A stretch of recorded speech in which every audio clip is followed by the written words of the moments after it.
عادات رمضانية. في هذا الشهر الفضيل نقدم لحضراتكم بعض العادات الرمضانية، واليوم معنا فانوس رمضان. يعتبر الفانوس من أهم المظاهر للاحتفال بقدوم شهر رمضان المبارك، وخاصة في مصر، وقد تطورت صناعته من حيث الشكل واللون والمادة التي يصنع منها على مر العصور. ففي بداية ظهوره كان له شكل المصباح، وكان يستخدم في إنارة الشوارع والمساجد والمنازل، وكان يوضع بداخله شمعة للإنارة، وكان يصنع غالبا من النحاس. ثم تطور الأمر وأصبح بعد ذلك يضاء باللمبات الصغيرة عن طريق وضع بطاريات بداخله، وأصبح يصنع من الصفيح والزجاج.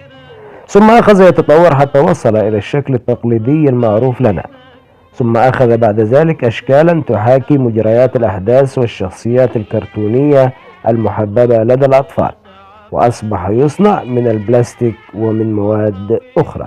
والفانوس يعتبر من الفلكلور الشعب المصري، ومن أهم المناطق التي تتميز بصناعته في مصر هي منطقة تحت الربع القريبة من حي الأزهر، ومنطقة الغورية، ومنطقة بركة الفيل بالسيدة زينب.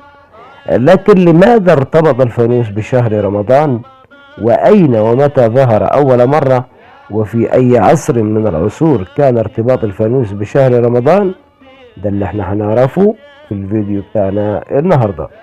اصحى نايم يا نايم اصحى.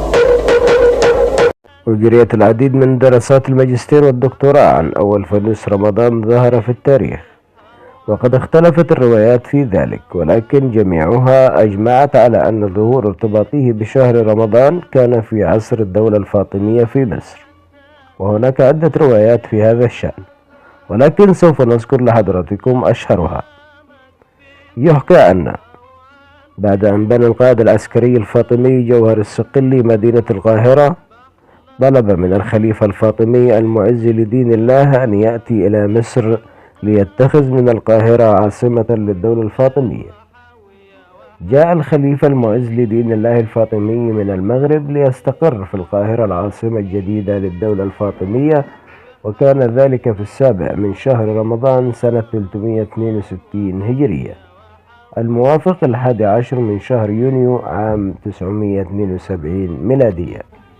وبناء على طلب القائد العسكري جوهر الصقلي، خرج الأهالي لاستقبال الخليفة الفاطمي الذي وصل بالليل، حاملين في أيديهم المشاعل والفوانيس على أطراف الصحراء الغربية من ناحية الجيزة حاليا، وذلك لكي يرحبوا به ويضيئوا له الطريق حتى يدخل إلى قصره ومقر حكمه في عاصمته الجديدة القاهرة. وقد استمر الاحتفال بقدوم الخليفة الفاطمي وإنارة شوارع القاهرة حتى نهاية شهر رمضان، وبعد ذلك أصبح الاحتفال بموعد قدوم الخليفة الفاطمي وحلول شهر رمضان يأخذ نفس الطابع ونفس مظاهر الاحتفال، حيث يخرج الأطفال حاملين الفوانيس في شوارع القاهرة ويرددون الأغاني طوال شهر رمضان. واستمرت هذه العادة في مصر حتى بعد انتهاء عصر الدولة الفاطمية، فظل المصريون يحتفلون بحلول شهر رمضان كل عام، يحملون الفوانيس ويخرجون إلى الشوارع ويردد الأطفال الأغاني حتى عصرنا الحاضر.